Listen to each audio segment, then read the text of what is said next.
Finally আমরা এই যে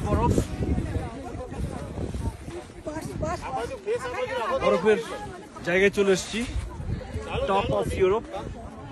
জায়গাটার নাম হচ্ছে, নাম কি?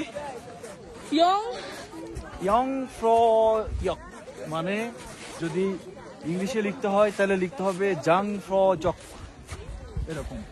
সো এখানে হচ্ছে ইউরোপের সব থেকে উঁচু জায়গা। এখানে একটা রেল স্টেশন আছে, আমরা সেটাতে করে এসেছি। মোটামুটি সি লেভেল থেকে 11,000 ফিট উঁচুতে আমরা এখন। এখানে সবকিছুই বরফ, ঠান্ডা, চারপাশে দেখা যাচ্ছে। আমরা মেঘ থেকে অনেক বেশি উপরে আছি। আর বড় করে দেখাও।